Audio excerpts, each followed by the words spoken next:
Ron G, aka Your Console, the Net Worth Nation, with Financial Friday.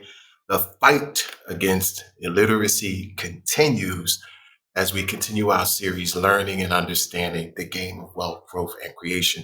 Always a pleasure to be with you. So I wanted today to bring along a friend of mine to help you guys out there who are my clients see things from a perspective that I've obviously talked about many, many times. But sometimes when you see it in a different light, it makes a little bit more sense. So I'm going to have my good buddy Grant kind of break down a little bit of a product that I've talked a lot about, and not just because I'm in the space of investments, and it's not about leading anybody into any specific direction. The most important thing that I always try to do here on my channel is bring exposure to what's out there, and so that you, as the educated client and of course consumer, can make the right decisions when it comes to the types of products that you want to push. So without further ado, let's go ahead and let Mr. Cardone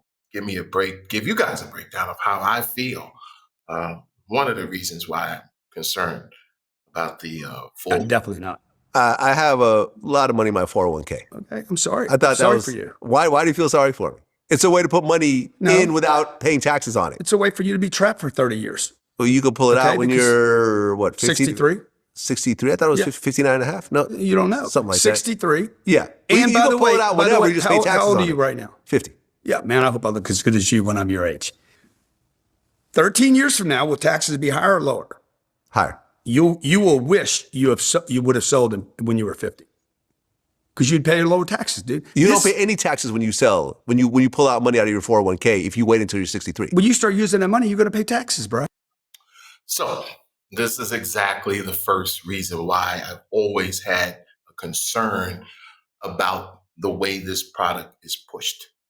A lot of people have to understand that everybody is in a totally different situation when it comes to their taxes. So the way to think of it is this.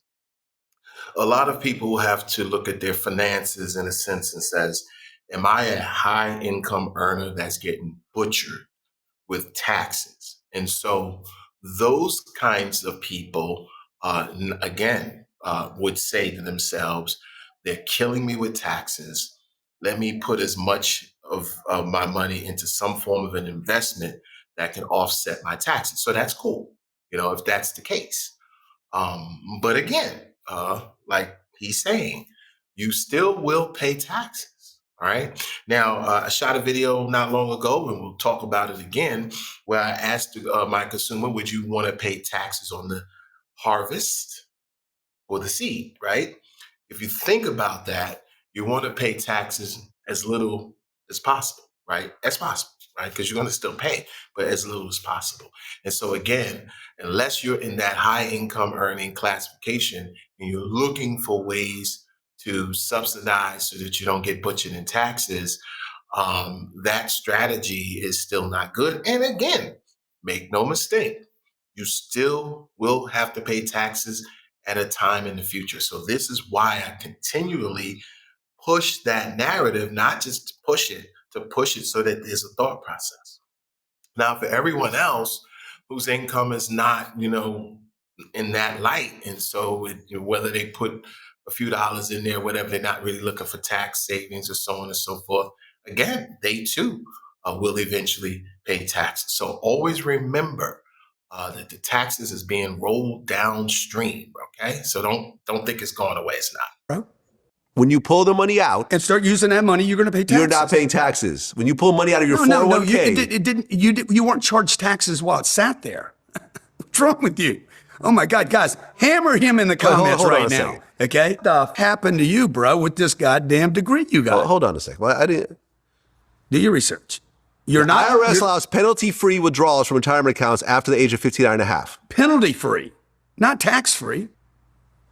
So they're going to fucking charge you a penalty. They're going to put handcuffs on you to sell it before then. All right, this is big because, again, I love this. I had this conversation with a co-worker of mine yesterday, and one of the biggest things is that we went back and forth with was penalty and taxes. So what exactly are we trying to understand?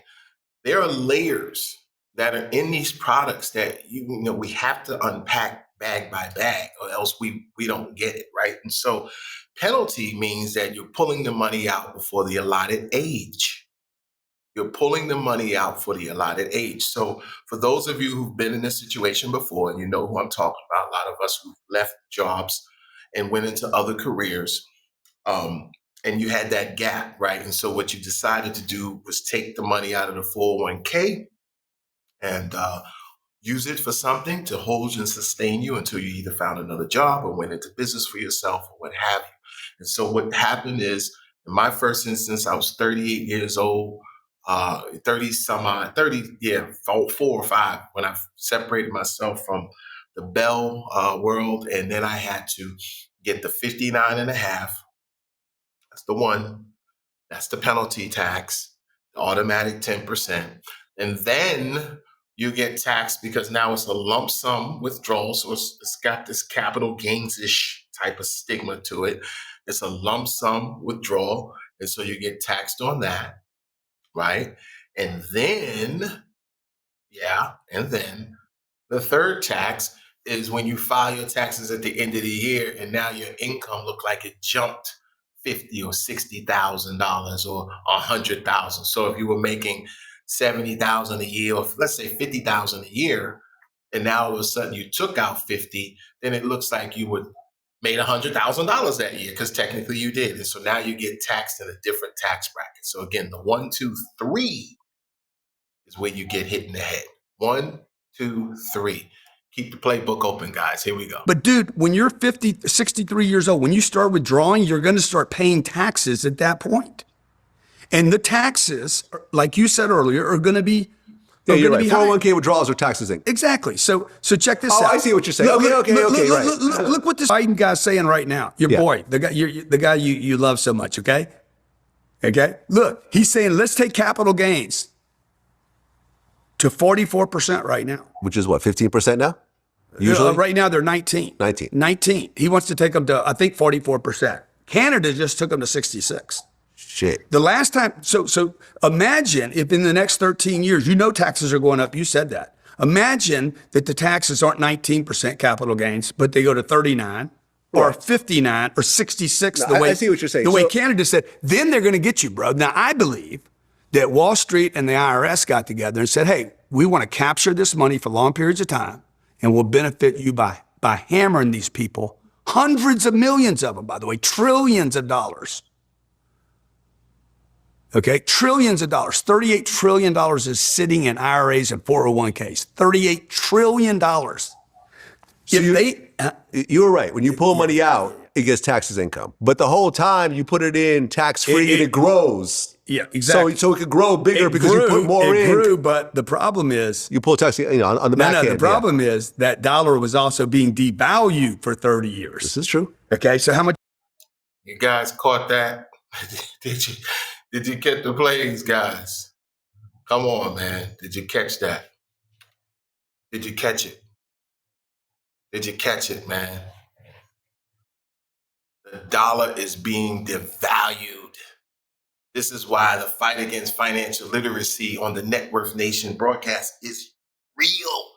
The dollar is being devalued, guys. So you got two things fighting against you. Now, this capital gains nonsense that he's talking about with Biden is absurd because we're already pissed off, right?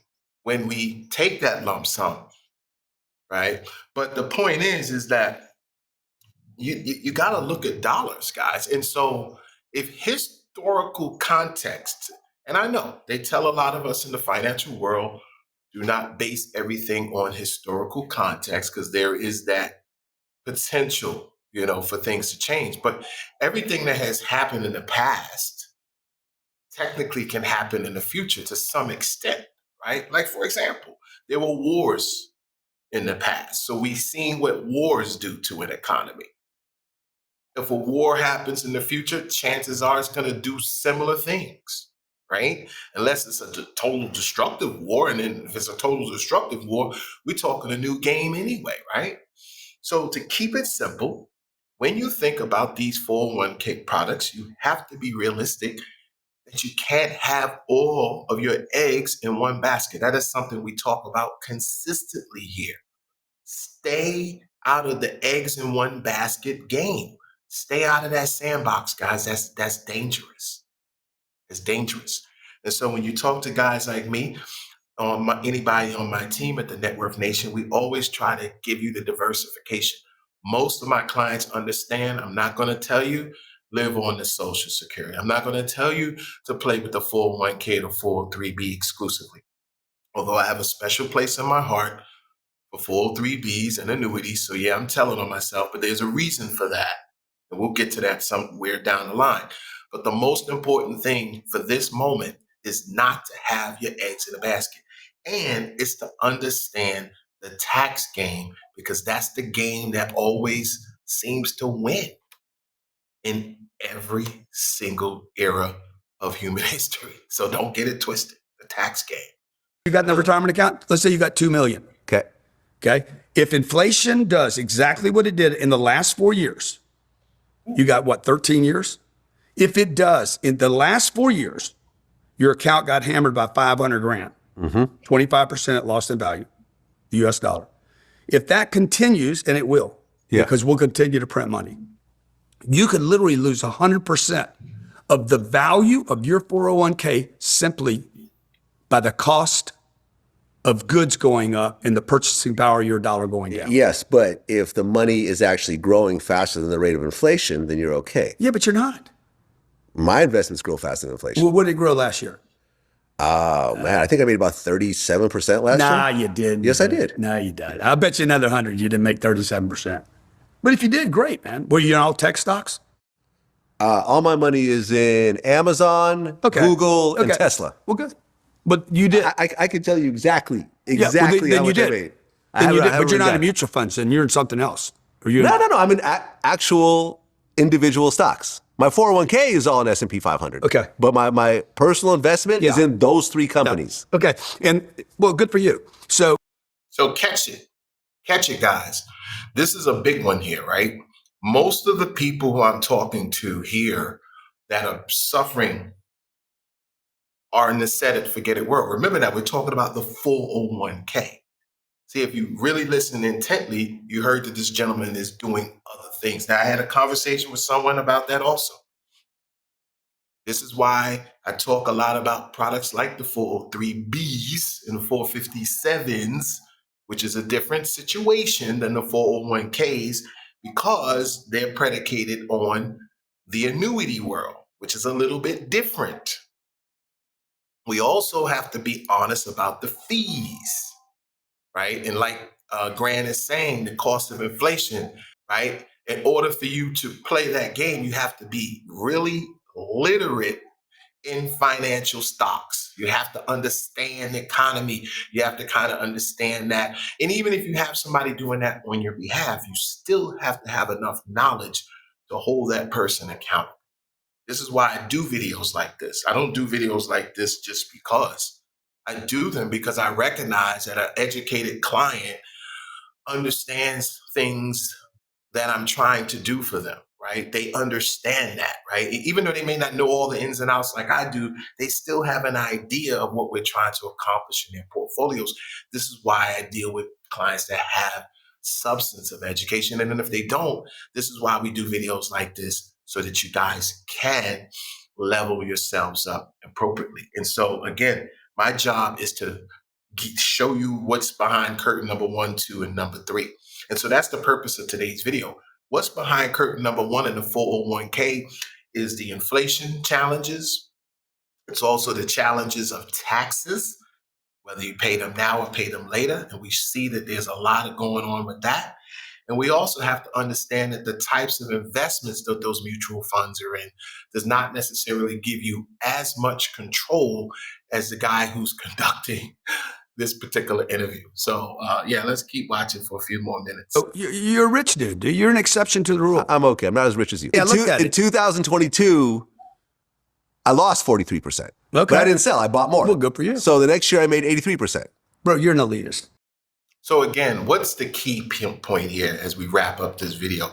The goal was just to give you a little bit of a understanding of what the tax game actually does and the inflation game actually does to a 401k. So we want to make sure that we're not sleeping at the wheel when it comes to these types of products that right now, probably about 40% of people in this country now, maybe even more, are dealing in the 401k space, whether it's through their corporation or even private businesses are doing this now. And once again, Ron G, aka Your Console, the Net Worth Nation.